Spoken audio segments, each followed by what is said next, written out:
Hey everyone, welcome to another video that I'm producing. Now today is a unique day because as you can see the change in scenery and this big old monster behind me. Today I'm going to teach you something in my DIY project about vehicles. Basically any type of car that you drive, whether it be a motorcycle, ATV, electric car, a muscle car, van, small hatchback, anything. In this video I will be covering my I'm not sure how well you can see it, but I'm going to be covering my truck. But it is how you can service them, either when to save a buck or you can have your local mechanic do.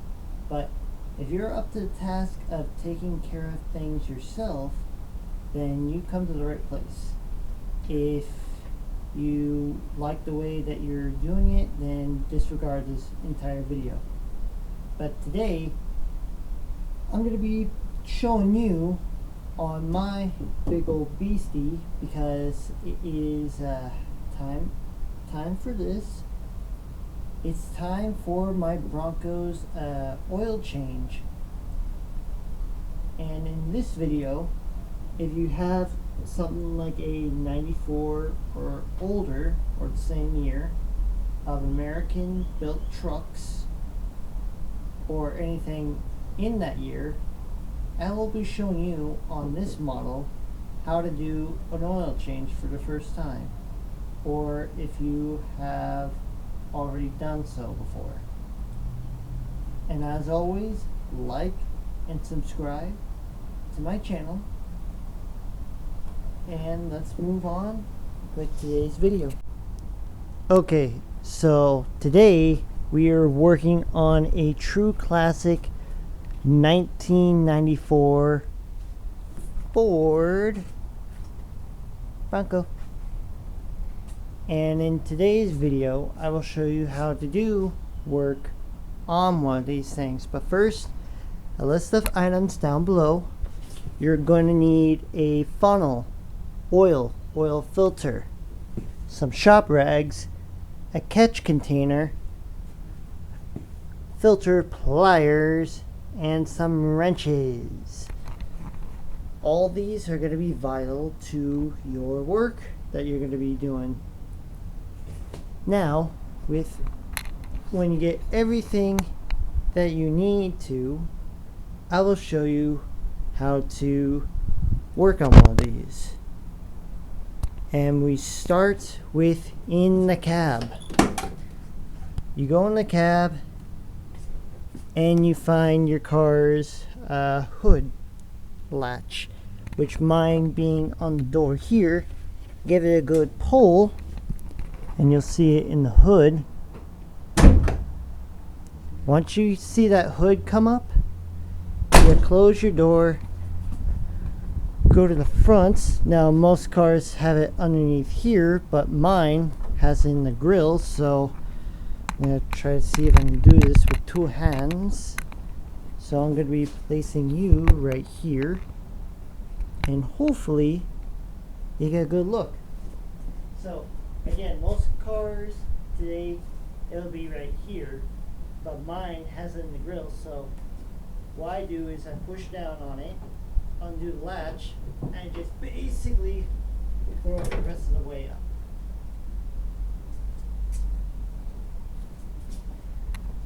But yeah, I will show you the engine compartment on one of these from 94. And here we are, the engine from 1994 itself. And a lot of this stuff is different on the vehicles of today because most of them are computerized. Yeah, and this, I know I'm gonna get a lot of comments about this. Everyone thinks, and when I first got this truck, it looks like a soup can, which it doesn't.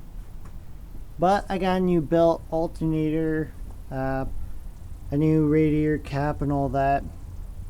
But yeah, well, once you get to this part, you want to find your dipstick and your oil filter, well, oil cap.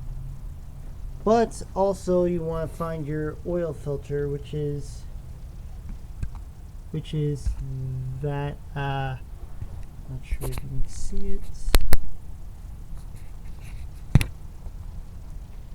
Yeah, that little white thing, that is the filter in one of these.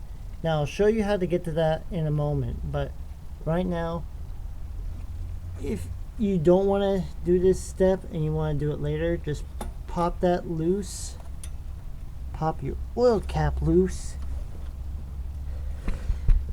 Again, trying to do this with two hands is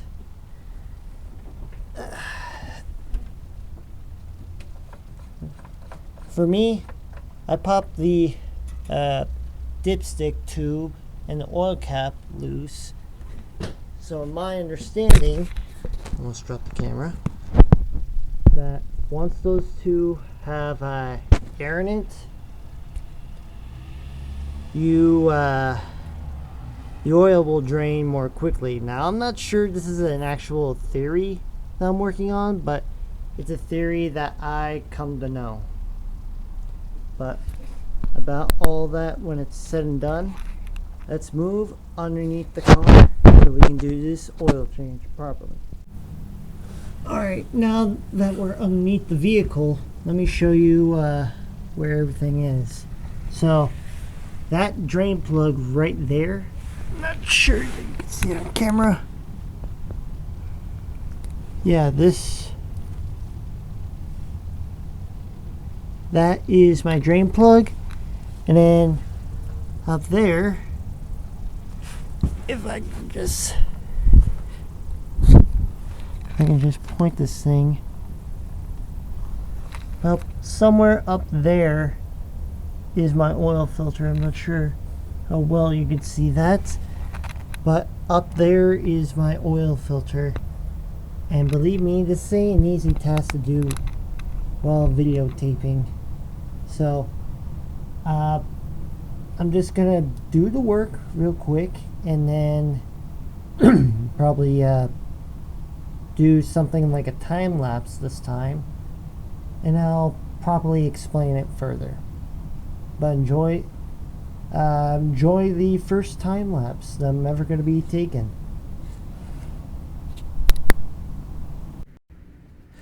Okay, in this shot right here, I'm getting my oil pliers and I'm carefully removing the oil filter.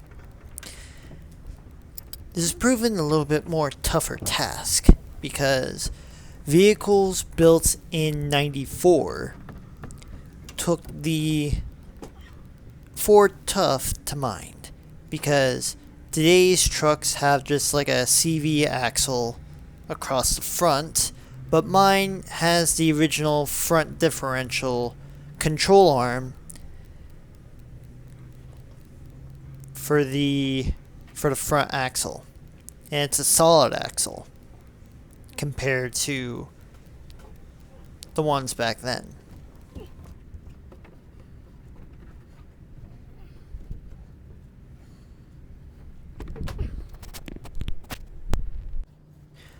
Okay, this next shot we are underneath the truck, and since I couldn't take it out from up top, I'm deciding to take it out from the bottom. And let me tell you, this was a little, well, what am I saying? This is pretty tough than before. So, I'm trying my best to remove it. As you can see, oil trickling down. Carefully trying to remove it. And there it is. There you go. Boom goes the dynamite. Nice job.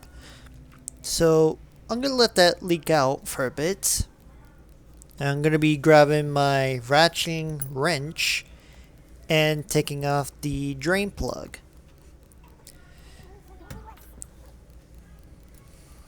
So yeah, here in my squeaky voice, it is a 16 millimeter ratcheting wrench. So once I get back into the shot, I'm going to be carefully removing the plug. Now you want to break off the plug gently to the point where it comes spilling out like that. And yeah. Okay, now we are finishing up, letting it drip out. I do the drain plug first, so that way the oil filter housing can leak out a little bit more. Now with the plug, you want to get it snug but not all the way tight, because if you do, you'll be damaging the threads of your oil pan and the threads of your drain plug. And tell you this, oil pans are a little bit hard, not for the price, but for the labor that you have to go with it too. Now, what I'm doing is lubing up the oil seal and the oil threads on the oil filter. If you don't have any oil on your oil filter seal or threads, you can either chip the threads, and that's going to require more labor for the oil filter housing. And also, if you don't have it sealed, that seal can dry up and cause leaks all over your engine from the oil seal. And when you're putting on your oil filter, be sure to give it a few test turns before you put it in, because if you cross thread it, again, you're running the risk of damaging your oil filter housing, which again, it's going to require money, labor, and kind of a little bit of embarrassment if you have to tow it to your shop. But just keep in mind, lube up the oil filter, the seal, everything like that. Make sure that's not cross-threaded, and you'll be just fine. Okay, so now we're going up to the top, and we're making sure that that oil filter is secured. And you can go for any type of oil filters in mine. I just chose Fram this time. But in that, let's continue.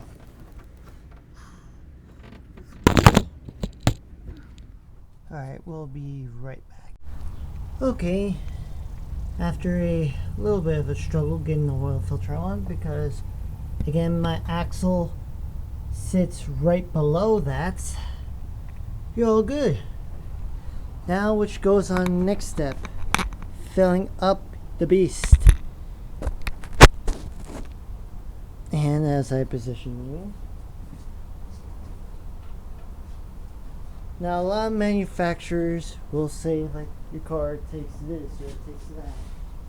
Well, being part of the industry, I know what my vehicle takes.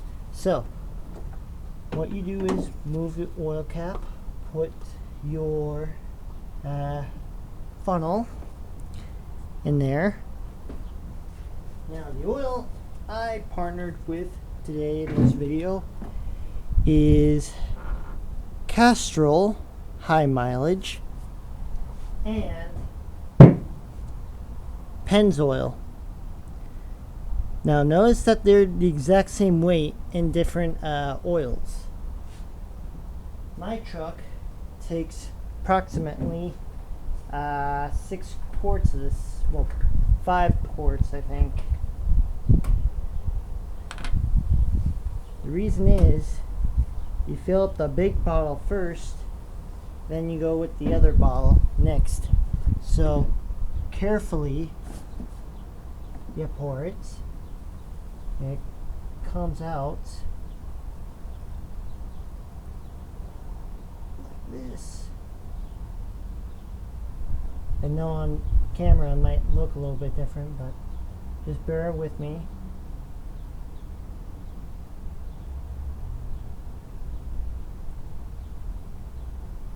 oil goes into your car like this.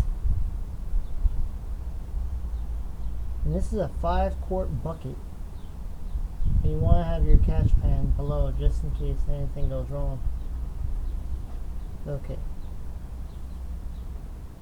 Once the ball has been successfully emptied,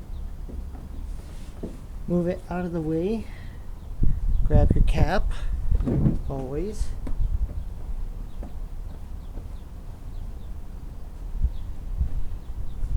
And then, I know there's 5 quarts into the engine now. And what I'm going to do is I'm going to pour in the rest of this. And now the secret other companies have is they have it on a pre-check thing on the paperwork. But for me, I try to pour in what's on the dipstick. If you're a hot rodder or a newbie, I do it this way.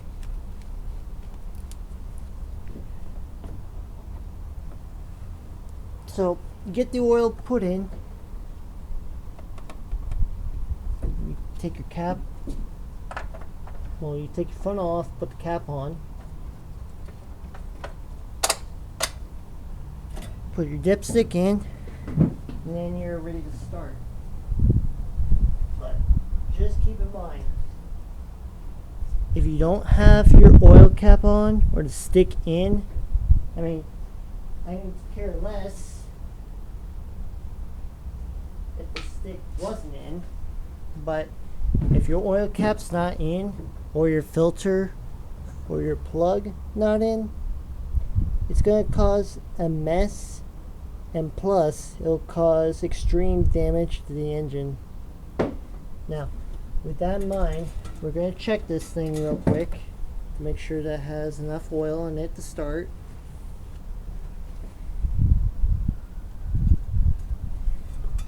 Just like when you're going on a hike or something, you want to make sure that you're properly hydrated.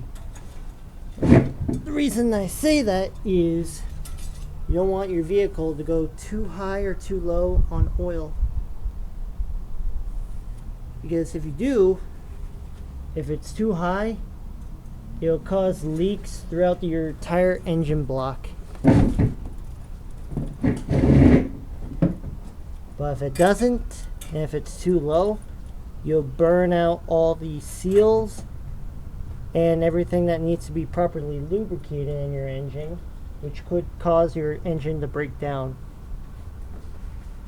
Now that this thing's been properly checked for the right amount of level of oil I put into it, now we can truly start it. Okay, I know it may look like a mess, but hey, this is what you do when you're working on your machine. Okay, so it's useful to have your keys on standby. So what's gonna happen next, I'm gonna go start this thing, and the reason that I do that is all the oil is just sitting at the bottom of the pan. When you start it, it'll circulate throughout the entire engine block, therefore everything is properly lubricated. Now I'm gonna start the engine, and then after that we're gonna recheck the oil and make sure that everything is properly at the right amount of level. So bear with me.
ladies and gentlemen, is the true power of a stock 1994 351 5.8 liter V8 motor from Ford. Sounds bulky, sounds healthy ish.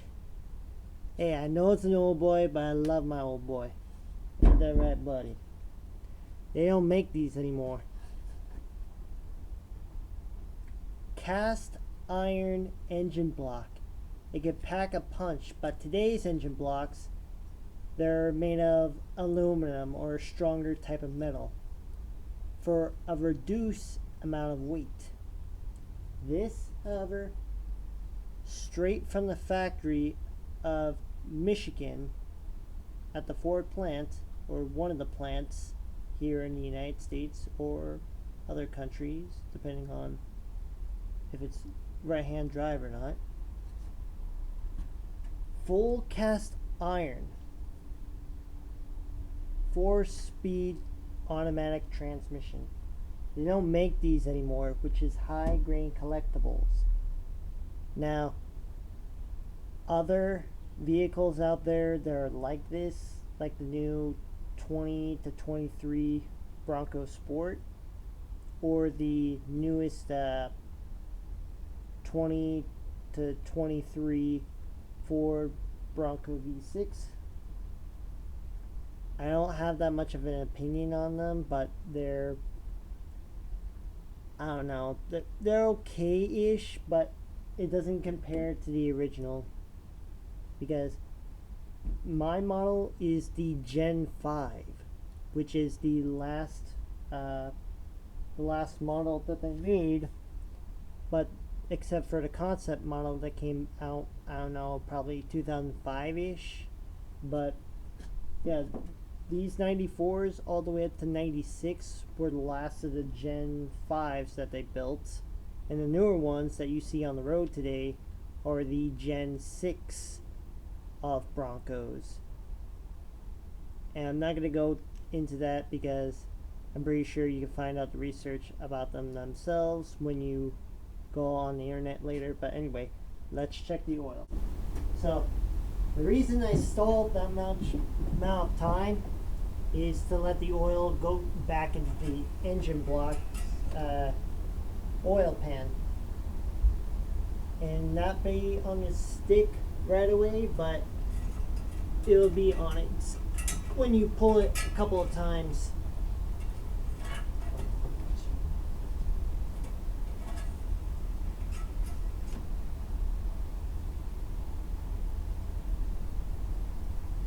And we need to add a little bit more.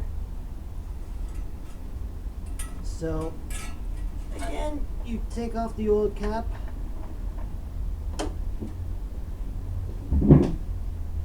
grab your oil, and yes, I'm gonna make caveman it with my sad naked caveman eye. I'm gonna do it redneck style.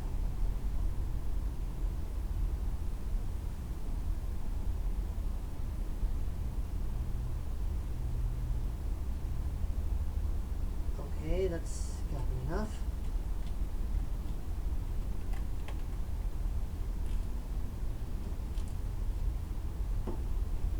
Now let's check it again.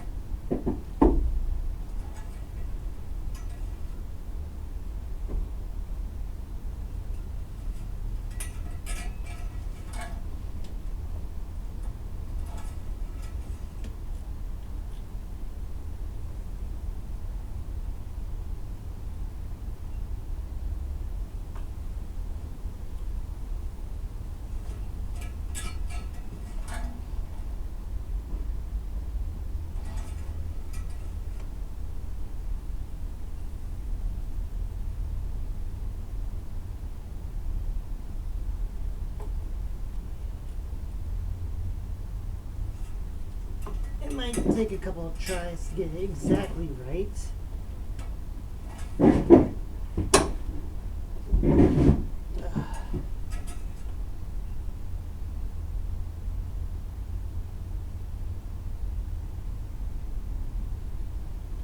Yeah, it might take a couple of tries to get it right. Let me dump in a little bit more oil.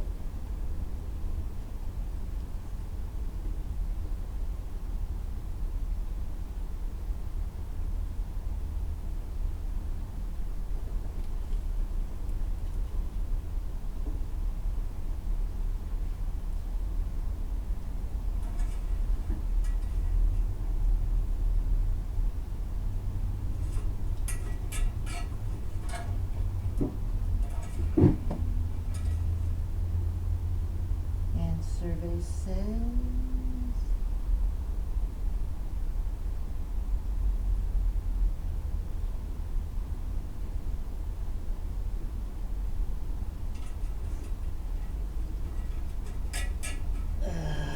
no, come on.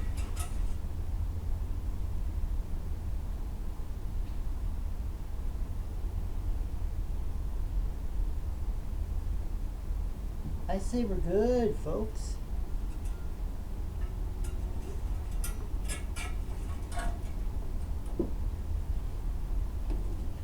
The cap, she always goes on.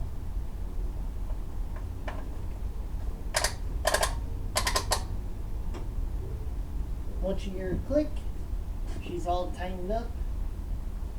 And then lastly, check over your engine just to make sure that you didn't miss anything. You didn't leave anything dirty.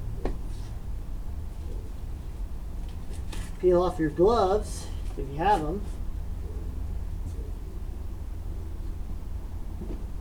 And lastly, shut the hood of your vehicle.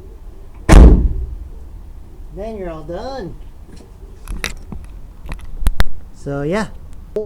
Alright, and that's how you do the work on a 94 Bronco, or if you're doing it in the garage on your own, or if you're doing it at a shop.